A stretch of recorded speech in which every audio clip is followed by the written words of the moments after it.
So I decided that I wanted to let you guys choose what video I filmed today. So I went ahead on my Instagram and asked you guys what you wanted to see on my channel, and a lot of you said a Q&A. So I asked you then for questions, and I was so overwhelmed by the amount of questions you guys sent me. I had like over 100 questions on my Instagram, and then I had a few on Twitter as well, and it's just crazy. Like, I remember the last time I did a Q&A, I didn't even think I was going to film it because I had about 15-20 questions, and now I've had to actually cut down which ones I answer. So I'm going to try and film this as quick as possible, get in as many questions as I possibly can, but if not I might have to just film 2 and then upload them at different times. So I apologise if I don't answer your question. A lot of them were quite similar, so I've just kind of chosen one, and yes, I'm going to get straight in. First question, your favourite YouTuber / who inspires you the most? Okay, so my favourite YouTuber currently is Susie from Hello October. I speak about her in all of my videos. I absolutely love her. She inspires me so much, and I get all my inspiration from her, I would say. I just think her style is perfect. Everything is brilliant about her, so I'll leave a link for her channel down below. Go and check it out if you haven't already. Okay, my holy grail product for dry skin. This is an easy one. It's the Sarah Chapman Intense Hydrating Booster. I recently got that product, but I absolutely love it and I cannot live without it. It just sinks into your skin, leaves it feeling so hydrated and like it's had a drink, and I just absolutely love it. I can't get enough of it. And then the other one is Origins, which I know still is kind of higher end, but I just love it. It's their overnight intensive mask, the one in the green bottle, and it's so hydrating, it smells gorgeous, and I kind of put that on and then the next morning my skin feels amazing. So they are the 2 products I would recommend for dry skin. Okay, Nars Sheer Glow or All Day Weightless Luminous Foundation by Nars. I would definitely have to go with the All Day Luminous Weightless Foundation, the longest name in history for foundation. Yeah, I really don't get on with Nars Sheer Glow. I've tried it quite a few times now, and every time I wear it I just feel like my skin doesn't look very nice, and throughout the day it goes very patchy on me, so I am definitely not a fan of Nars Sheer Glow. I probably won't really use the one I've got. But I love the All Day Weightless Luminous Foundation. I think it's so light on the skin. If I'm going out, kind of like with my girls in the evening, I will wear that one because I can trust that it's going to last all night, so Luminous Weightless Foundation. Okay, if I was stuck on a desert island, what 3 makeup items would I take? 3 items. Okay, 3 makeup items. Item number 1 would have to be mascara. It would be the Maybelline Rocket Volume Express Mascara. It's my all-time favourite mascara, and I cannot live without mascara. My eyelashes are non-existent if I don't have any on. Number 2 would be Nars Radiant Creamy Concealer. I absolutely love it. And number 3, what's number 3? I probably would have to take like some sort of lip balm, because if I was on a desert it would be hot, so my lips would get really dry. Okay, I'd probably take like a really hydrating MAC lipstick, maybe the one I've got on. This is Cream in Your Coffee by MAC. Yeah, I'd take that, why not? Okay, top 3 countries / places you would like to visit. This is so difficult for me to kind of whittle down because there's a lot of places in the world I'm yet to venture to. I'm hoping that one day I will go travelling and I'll be able to visit all these different places that I want to go to. But for now, if I had to pick 3, I would say New York is definitely somewhere I would love to visit. I really want to go to Italy. I don't know what part of Italy yet, but just Italy in general, that's a country. So Italy, New York, and one other place, Santorini. I really, really want to go to Santorini. I think it's absolutely beautiful. The one skincare product I couldn't live without, this is easy and this is why I chose this question. It'd definitely be the Garnier Micellar Water. I use it every single day. I love it. I couldn't live without it. Favourite MAC lipstick. Okay, this is again quite an easy one. At the moment my favourite is MAC Faux. It's like a more glossy, hydrating version of Velvet Teddy, so it's like a perfect everyday nude. I love it. Favourite bit of Brighton. Oh my gosh, okay.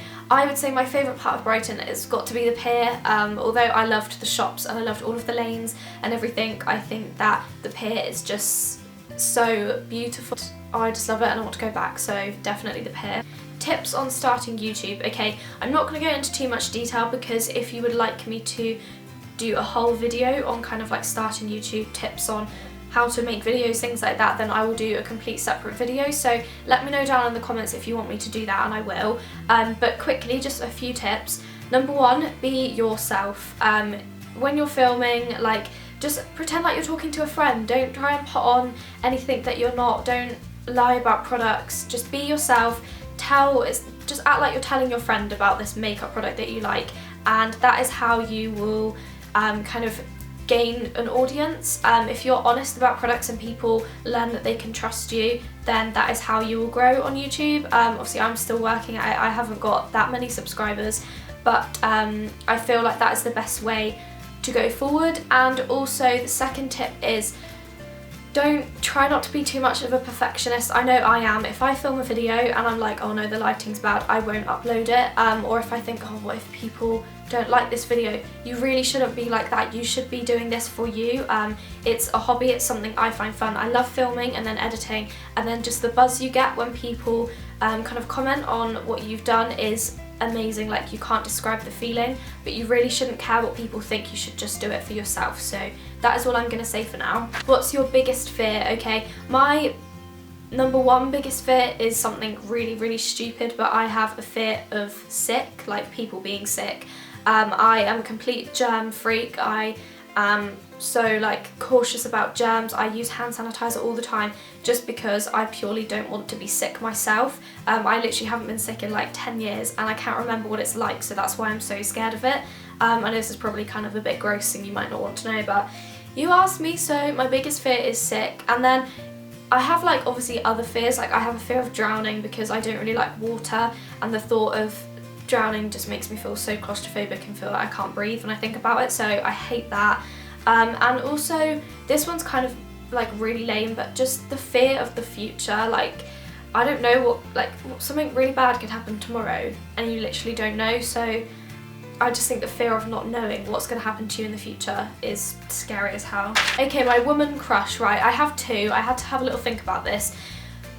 Woman crush number one would have to be Taylor Swift. I never used to really like her, but she is like perfection. She is absolutely gorgeous. So she would be my woman crush number one.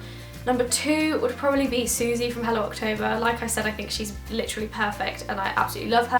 Favourite drugstore mascara, this is an easy one. The Maybelline Rocket Volume Express, the blue one, is my all-time favourite mascara. How do you deal with breakouts? Okay, I am quite lucky with my skin. I never really got like a spotty stage during like, you know, puberty and growing up and stuff like that. I never really got like loads and loads of spots, like I was really lucky.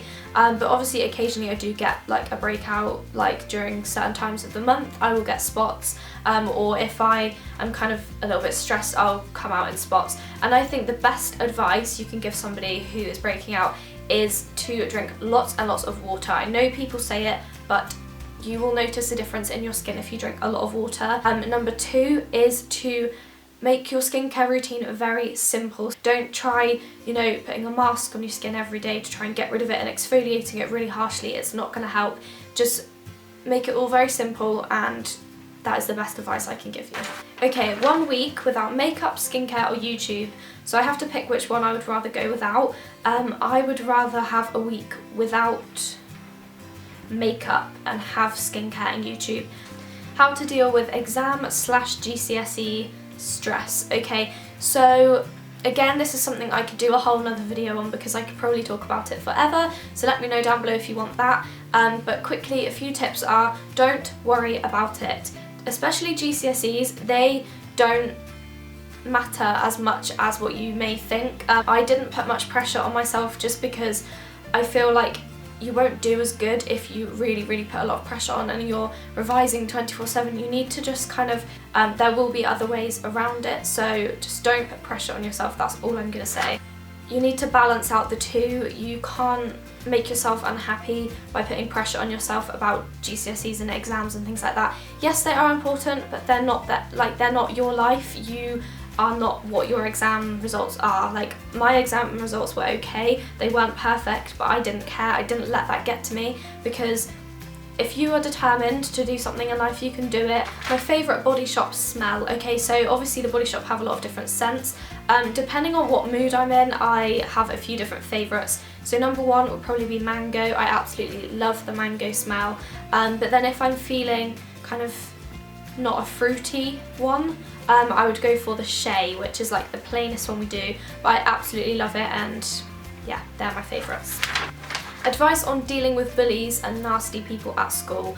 Okay, this is quite a topic for me to talk about because I was bullied at school. I'm not going to pretend that I'm not. I am very short. I am like exactly 5 foot, and obviously I was even shorter in school. And I used to get picked on by the boys. They used to tease me, they used to take the mickey out of me for being short, and it used to upset me. I used to come home crying a lot because I did get bullied at school. It's not nice, it's a horrible feeling. Again, I know I keep saying this, but this is something I could talk about forever, so if you are interested, let me know down below and I can do a complete separate video. The way to deal with a bully is to ignore them. I know that's not easy to hear, but one day that will not matter to you. Like, that person is not important in your life. Like, whoever is bullying you or being nasty to you are not important. They don't care about you, they don't mean anything to you, they're not important in your life. You need to focus on people that are important in your life and people that make you happy and people that are nice to you and bring out the good side of you, not pick out any faults that you have. Nobody is perfect, everybody has flaws, and for somebody to pick that out, and you know, for someone to pick out something that is something a touchy subject for you, then they are just very sad and they need to grow up, and those boys will grow up one day, or girls, if it's girls being nasty to you, they will grow up and they hopefully will not be such a nasty person. My main advice is just try and ignore it. I know it's so difficult, and at the time you're like, I can't ignore it, it's ruining my life. One day you won't care about it, I promise you. Like, one day it will not bother you. You will learn that nobody that does that to you is important. Just don't give a to anybody that does that, because you are better than that. You right there, you are better than that. And you don't need to get upset about it, because one day they will be out of your life. You won't ever have to see them again after school, so just think. What camera do I use? Okay, I use the Canon 600D, this is what I'm filming on right now, and I use that for filming and blog photos as well. If I ever vlog, it's from my phone, my iPhone 6. Okay, you're ordering Dominos, what do you get? This is not good because I'm so hungry right now, and this is just going to make me even hungrier. But I'm actually very boring when it comes to pizza. I like a plain cheese pizza with some garlic dip, because garlic dip is the best. But yeah, I literally just have a margherita pizza because I'm vegetarian, so I can't obviously have any meat on it, and I don't really like vegetables, so just a plain cheese pizza will do me. And the last question is a very important one. I mean, everybody needs to answer this question. Would you rather be a sock or a potato? A sock or a potato? How do I even answer that? Well, if you're a potato, you'd get eaten and then you'd just be gone, so you'd technically die after like a few days. If you're a sock, you wouldn't die. You'd just have to be on people's feet and be walked on like all day. I'm gonna go with a sock. So they are all the questions I have time to answer. I do apologise if I didn't answer yours, but I'll hopefully be doing another Q&A soon if you guys like this one, and then I'll make sure I answer everybody else's questions then. I do hope you enjoyed the video. Please give it a thumbs up if you did, and subscribe if you're new, and I'll see you all very soon because I'm losing my voice, as you can probably tell. So I'll see you all very soon. Bye!